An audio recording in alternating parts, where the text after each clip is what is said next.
what have you been cooking? You always have you pull some shit out of your ass. You sit in my ear and you talk about one thing for all month, and then day pulls up and you're like, so I played this other thing. It's like, where the fuck did that come from? I thought about doing that to you, but I'm sticking to the plan. But happy hour, I'm going to do that to you. So stay tuned. Uncharted 3, Drake's Deception was originally released November 1st, 2011 for the PlayStation 3. It came out 2 years after the second game. The story, I'll be honest, up front, I really struggled to follow the story in this game. I'm not sure if it's burnout from playing the series through, or if I can blame the story for not keeping my interest, but I'm relying on the fandom summary heavily to recap this one. And then as I was writing it, I was like, oh yeah, that did happen. But I didn't feel the importance, even still, as I was writing it down and recapping the story. Nate and Sully meet a guy named Talbot in an English pub because Talbot wants to buy Nate's ring. That is actually Sir Francis Drake's ring. Bar fight starts, ending with a guy shooting Nate and Sully in an alley outside. We then jump back in time to play as young Nate as he explores a museum about Sir Francis Drake, which is how he meets Sully. It also introduces the bad guys of the game. He sees them. What just clicked for you? I saw the light bulb from here. I'm just remembering the footage of the flashback sequence of the like, hey, see, you can do a young Nathan Drake without making him a baby. You can have him be a child and still be cool. I just remembering the rooftops. Okay. Flashback to current time. The guy that shot Nate and Sully was a plant with a paintball gun. Somehow, this guy reminds me of Jason Statham's character from Ocean's 11. I don't know why. It's just like he's balding and he has a horrible, annoying English accent, and it annoys the shit out of me.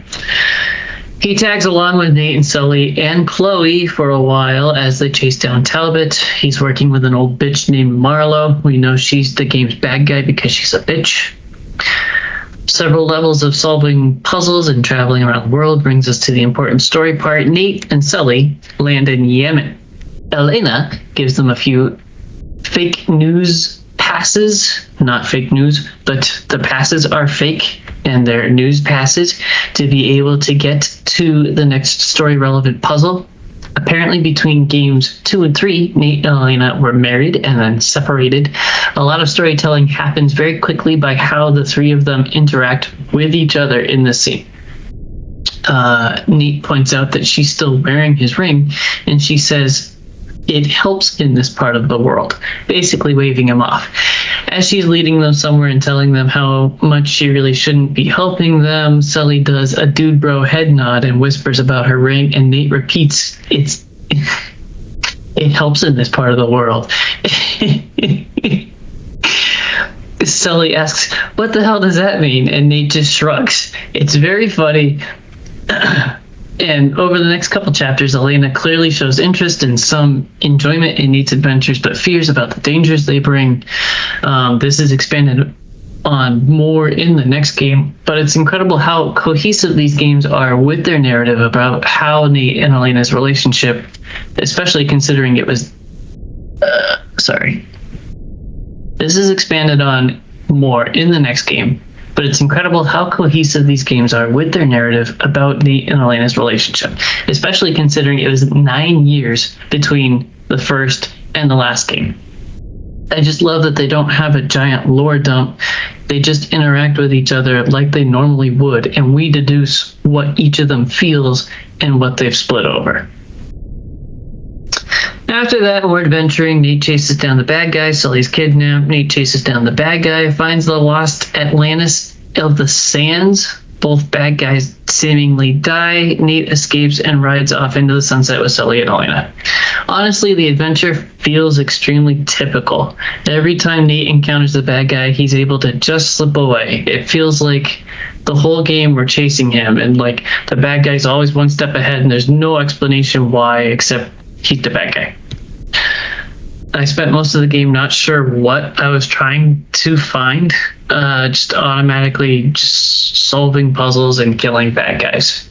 Maybe that's on me and my poor attention span. Honestly, I don't know, but this playthrough just didn't click.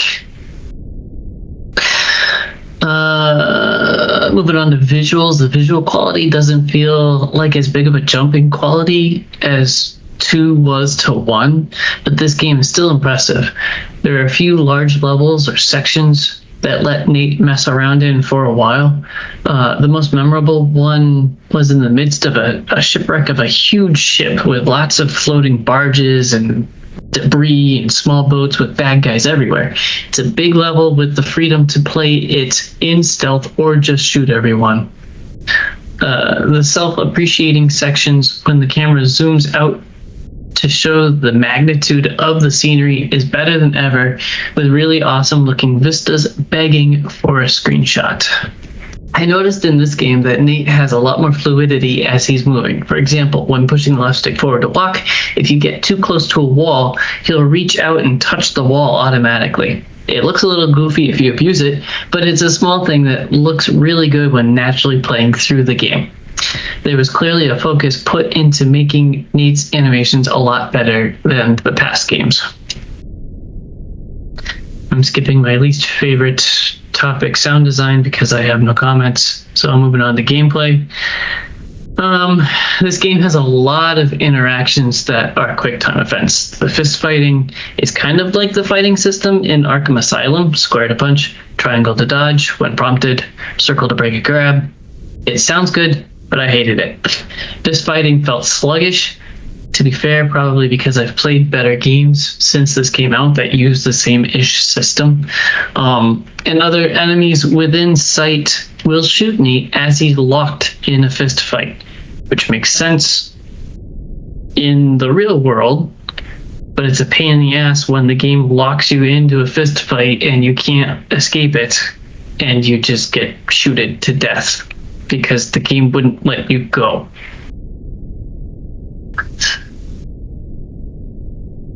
Yeah, I would try to escape the guy that wanted to fight me so I could shoot him and take cover from the rest of the enemies, but the game almost always forced me to finish the fist fight, which usually meant I died by being shot. It was extremely frustrating. Big action set pieces also relied on button prompts, and I would rather just watch the cool scene play out. This is in the height of the QuickTime events in video games. So it's not the end of the world. It was done fine enough, but we've learned through history that a cutscene is better, usually. The game had a lot more weapons in it than past games, and that was a lot of fun to play with, but really nothing to comment on. There were a bunch of sniper rifles, which I thought was weird, but still only like one shotgun. But, well, one actual shotgun and one shotgun pistol that we had from the game before, but whatever. This game focuses on Nate's notebook a lot more, and I really appreciate that interaction. There was one time I was locked in a library and had to find a thing, and I kept checking the notebook to like try to find out what piece I was looking for, or try to find more information from my notebook that's been written down. I just really appreciate referring to my notes and using that to figure out the puzzle. There was one time where the notebook was replaced with a map that I had to refer to instead. I just think it's cool. Nate feels much stickier to objects. It was a royal pain in the ass to hide behind cover, let it go, climb over something. It feels like they tried to improve the cover system to make it more fluid and messed it up by making it more complicated. That's what it felt like. Enemies can lob a grenade at Nate's feet with perfect accuracy from miles away, and it pissed me off. There's a throwback system. I have no idea why, but I couldn't figure it out this time around. I had the trophy for throwing so many back from my first playthrough, but I just couldn't find the button I needed this time. It still doesn't excuse the accuracy that enemies have when throwing these Hail Marys. They would be so far away. I would try to throw my own back at them, and Nate only had a set range that he could throw a grenade, and they were throwing grenades further away than Nate could throw back. It was very frustrating. Besides all these complaints, it's another Uncharted game. It's from an incredibly solid studio. This is not a bad game. It's just a pinch of burnout and a pinch of, I don't know, just being, it's just a little bit tired of the series, playing so much of it back to back to back.